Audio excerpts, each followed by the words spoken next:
Here we go. Lazarus Technology.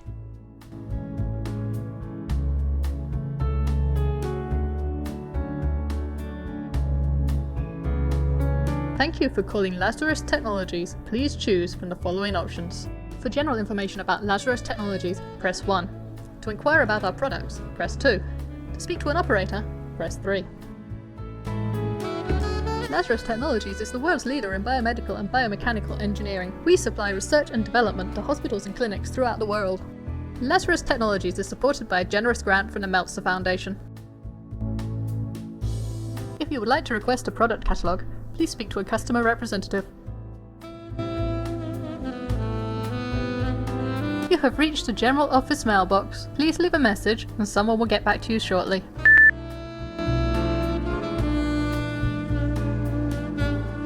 You coming? Yeah, let's blow this popsicle stand.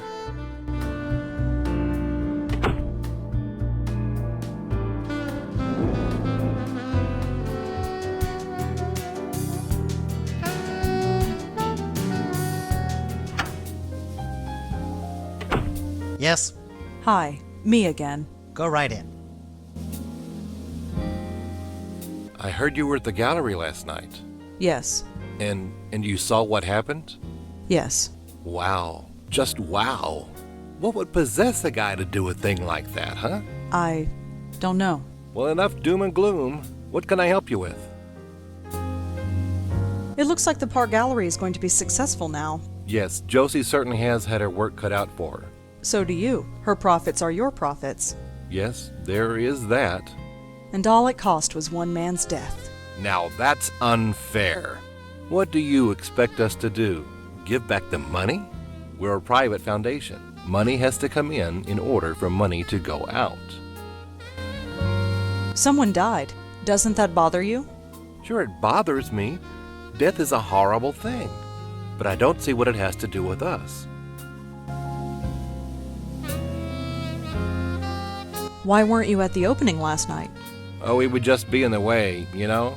Art's not really our thing. But Josie knows what she's doing. Monique told me that you invested in CubeStar Films. Monique, oh yes, she's the executive producer, isn't she? Yes. She's doing a great job. That place is earning money hand over fist.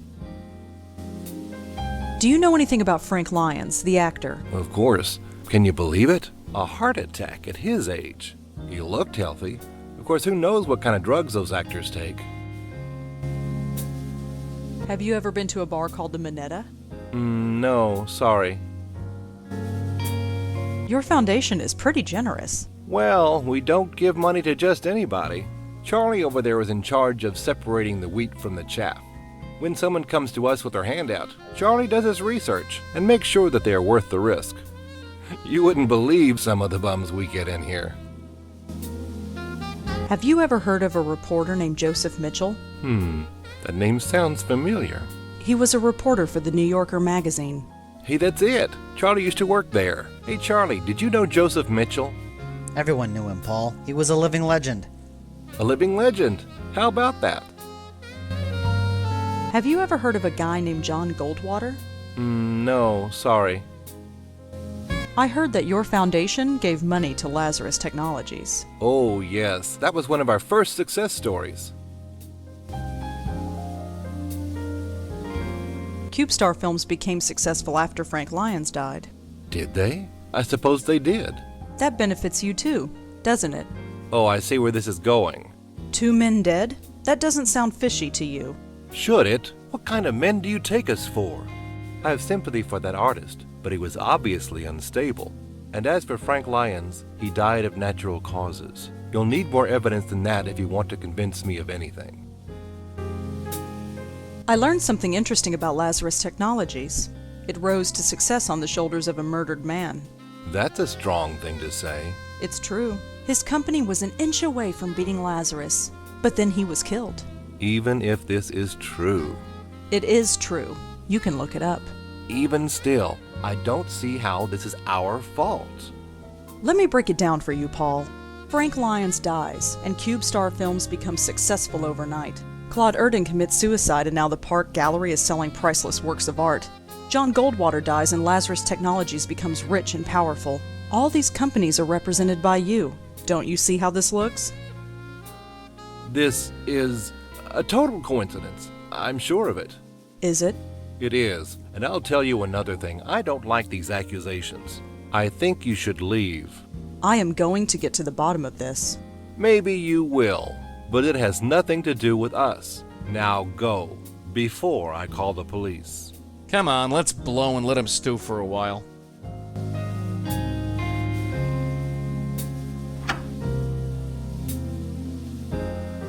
Yeesh. She's crazy. Crazy with teeth. You gotta watch out for women like that, Scooter. Scooter, you haven't called me that since we were kids. Really? Maybe I should start calling you that again. But whatever.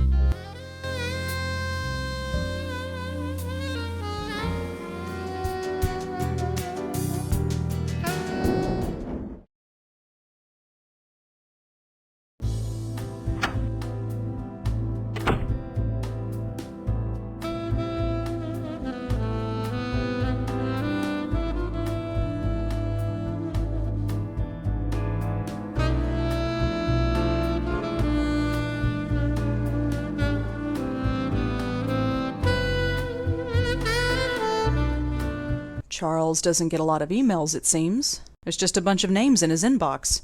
Frank Lyons, John Goldwater, Claude Erden. Joey, look at this. It's like a hit list of everyone who was killed by the Countess. So Charlie was writing about each of the victims. I knew there was something fishy about that place. Come on, let's go back there and talk to him. What on earth do we say? Think of something, kid. History is repeating itself, and I don't... What was that? It looks like his inbox is being updated.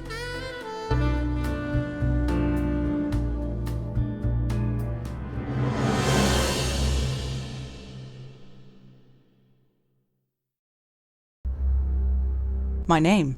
That's my name. That son of a... Mess with us, Willie. He just marked me. I'm next. Look, don't worry. She might not come right away. We have time to plan. You killed Claude. And the others. I did not kill. I healed them. Can it? We've heard this song before. Just back away, real slow-like. I only want to help. I think we've had about enough of your help, lady. Back off, kid. I'm ready this time. I have to help her. Just let me help her. Oh, yeah? Help yourself to this.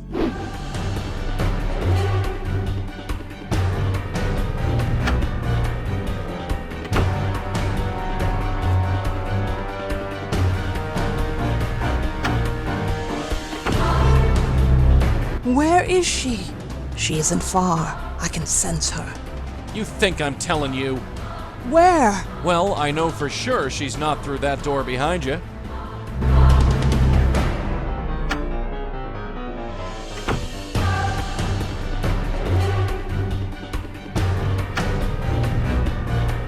No place to go. I can't run away unless Joey comes with me, and Joey's the only thing holding her back. Come on, Rosa. Auntie did it 30 years ago, so can you.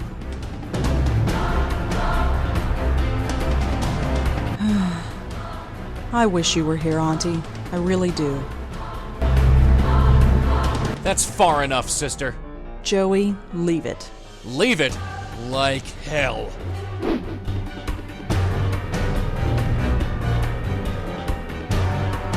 Hey, look at this. Who? That's... I wanted to help her. And look where it got you. You think anyone appreciates your help? No. No!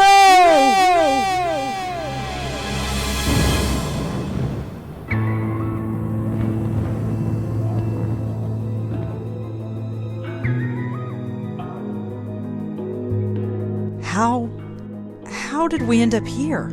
I have brought you here. You are safe now. I have saved you. Saved me? What do you mean, saved me? What did you do? Joey, did she kill me? Am I dead? I don't know. Lady, I suggest you start talking. There is nothing to say. You are safe now, both of you. My dear, you carry on so. You. It's you. I've been looking for you for so long. Why did you leave me? My poor host, you cast me out. You broke our bond. It's too late to repair it. What? No, why would I do that? Your mind is so broken that you do not remember. My, you are a mess. You don't even know your own name, Countess, indeed. Regardless, it is time for this to end. End? Is there an end? For you, there can be, if you let me. I trust you, Madeline. I always will trust you. Rosangela Blackwell, Joseph Malone, it is a pleasure to finally meet you. I'm sorry it had to be under such unpleasant circumstances. Unpleasant is right. Who are you? My name is Madeline, and a long time ago, I was this poor soul's spirit guide. She corrupted our bond, and I'm afraid the damage to both of us was quite severe. Can you help us? Can you help us end this cycle of death? Who are you?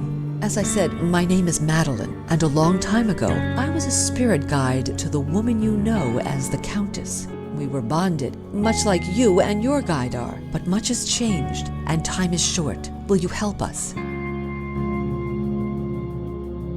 We've got some questions first. Yes, I'm sure you do, but time is short. Will you help us? I know you.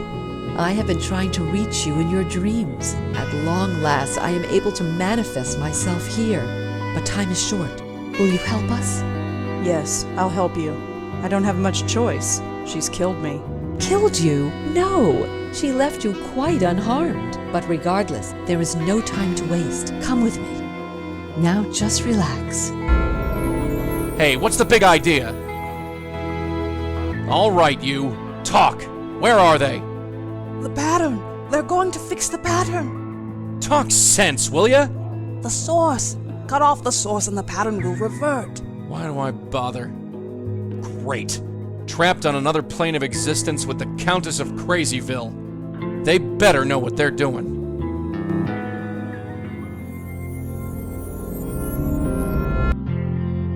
Hey, what happened? How did you do that? This is where the link originates. Link?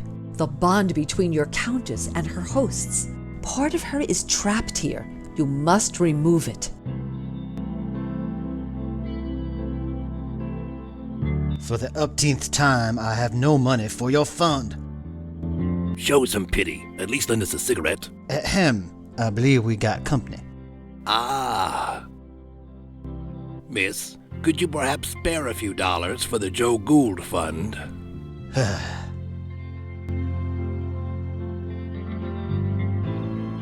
Hello. You're Joseph Mitchell, aren't you? I believe you have the better of me, Miss Blackwell. Rosangela Blackwell. Blackwell, huh? I might have known. You met my auntie. Your auntie, yes. I do see a slight resemblance. I did warn her to leave well enough alone, but she was determined. Let's hope that you can do some good here. What are you doing here? We are echoes, leftovers, if you will. We were linked to the Countess when we were alive. When we died, part of ourselves got trapped here. So you're not a ghost? Not fully. I'm not sure what I am. I remember living, I remember dying, but I don't feel like Joseph Mitchell. All I know is that when I thought of death, an eternity with Joe Gould was the last thing on my mind. What is your connection to the Countess? I don't know. I never met the woman. Joe Gould was the one who knew her. He had a special bond with her, apparently. But somehow, he passed it on to me when he died. Next thing I knew, I was murdering people by writing about them. There was no choice. I had to stop writing. I studied some of your work in journalism school. Now that's just foolish. I was a relic, even before I died. The city I wrote about has long since evolved and changed into something completely different. But that's New York City, isn't it? Wouldn't be New York if it stayed the same year to year. I'm sorry you had to stop writing. So am I. But what else could I do? Let innocent people die? No, I don't regret the choice I made. Not for one moment. Did you know Charles Meltzer? Yes, I did. He worked at the New Yorker back in the late 70s. He would come into my office and ask about the old days, and I was happy to tell him. I knew he would never cut it as a reporter, but he had a very keen, analytical mind. I almost forgot all about him. but it appeared a link formed between us nonetheless. When I died, my connection to the Countess passed on to him. Charles Meltzer is using the Countess to kill people. By accident? No, on purpose. He sent her after me. Now, that's a shame. I'm aware that through my actions I killed a few people, but I could forgive myself for it, since I was unaware of what I was doing. But many times I thought to myself, I have a weapon. It's untraceable. Nobody knows about it.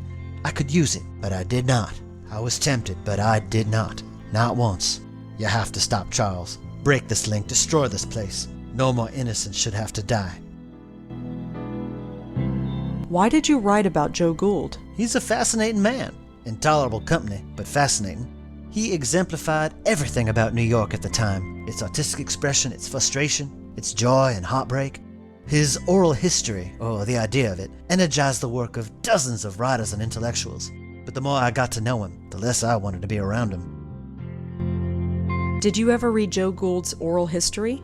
That, it never existed. Or if it did, Mr. Gould never shared it with anyone, which amounts to the same thing. You know why I never wrote it down. People would have died. You didn't stop telling people you were writing it, did you? What could I say? The truth? They would have chucked me in a loony bin. How do I break this link? I wish I knew. I'm afraid all this is a bit beyond me. How do I break this link? I wish I knew. I'm afraid all this is a bit beyond me. Thanks for talking, Mr. Mitchell. I'll see what I can do. Thank you, Miss Blackwell. Hello. Hello, my name is Joseph Ferdinand Gould. I am graduate of Harvard magna cum difficultate and chairman of the board of Wheel and Woe Incorporated. In exchange for a drink, I'll recite a poem, deliver a lecture, argue a point, or take off my shoes and imitate a seagull. I prefer gin, but beer will do. I've been hearing a lot about you lately. My reputation precedes me. I saw your portrait in the Minetta. The Minetta. Yes, I'm quite famous there, you know. I gathered. It's all thanks to Mitchell, of course. The Joe Gould Fund filled its coffers nicely when he wrote his article. What are you doing here? I don't quite know myself. We've all got to be someplace. As I understand it, I was mentally linked to my old friend, the Countess. I wish I'd known. It explains everything that my work was trying to prove. Your work? I have had many callings. I studied the seagulls of the world and learned their language. I spent months measuring the heads of 1,000 Chippewa Indians. But before I died, I was putting to paper the most important literary work known to man, the oral history of our time. It was a compilation of the conversations of the city, overheard in bars, subways, street corners, and diners. Put together and studied properly, it would have revolutionized everything. How would it have revolutionized everything? We were all connected, every single one of us. But how? Think of the ramifications if we found out. It sounds like quite an undertaking. It was my life's work. How did you know the Countess? We met in a diner like this one. We'd often spend a week or two walking along the docks to discuss seagulls. She had many interesting theories on seagull linguistics. Then, one day, she disappeared. But a link had already formed between us. It's everything my oral history was trying to prove, that we are all linked. The Countess is killing people.